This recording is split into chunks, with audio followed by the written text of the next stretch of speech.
We're very proud of the Spring Fire Department and how far it's come along since April 29th, 1953.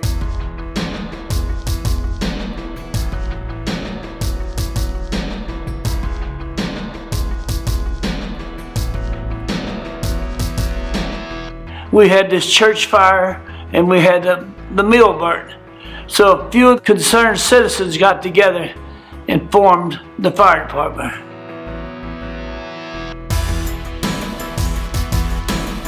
Today we have 9 fire stations, an administration building, and a training field on the drawing board.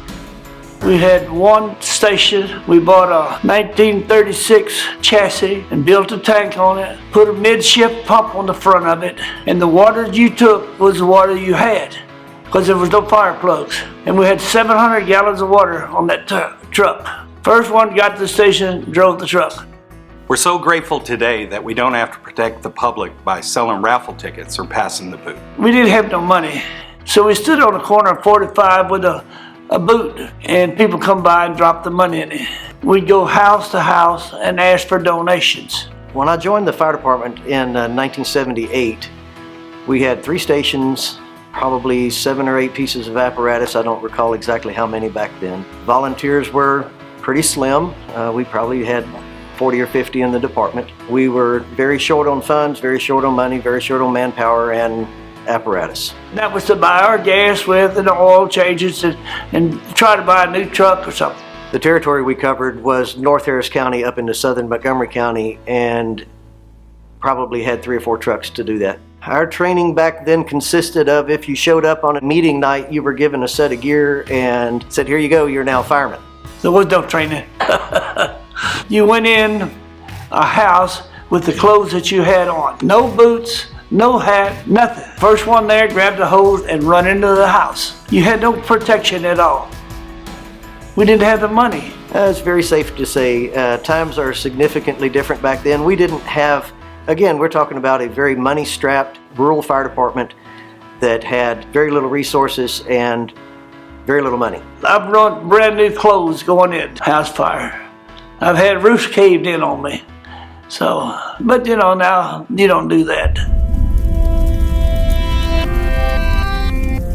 Probably the worst one that Cotton and I had the misfortune of making was the babies that burned up in Old Town Spring. Mama went out the back door. They had just come in the store and they had left the heater on. They had wood heaters in.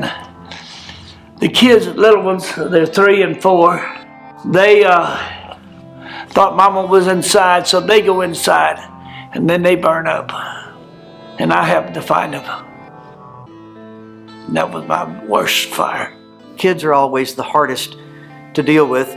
They haven't had a chance to live. You can't make a scene with a child that doesn't affect you in some way, shape, form, or fashion. I've seen some horrible looking things. You try to wipe them out of your mind as you go. You can't dwell on something. If you do, you can't do your job. So as the Spring, Texas area has grown, we've grown the organization. It's unbelievable to me how we have grown and the fire stations and the equipment that we got compared back to 60 years ago. So since 1953, we've only lost 1 firefighter, and that was in 1985. District Chief Mike West lost his life while fighting a 2-alarm blaze. He lost his hose, and that's your lifeline.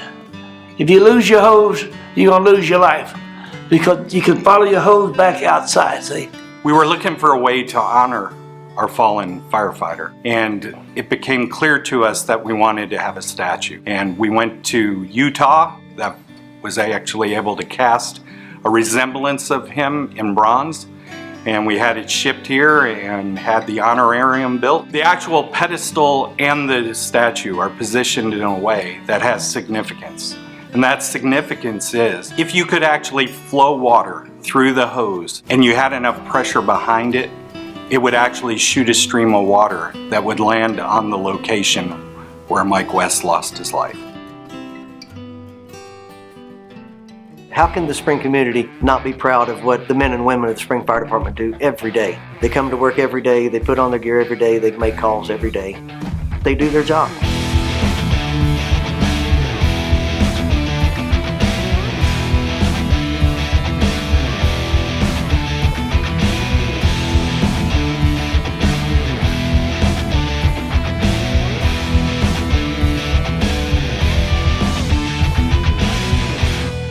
28 years ago, I felt the need to become a firefighter, and I had no idea that it would turn into what it has. For those of you who want to be a firefighter, it is a very rewarding experience.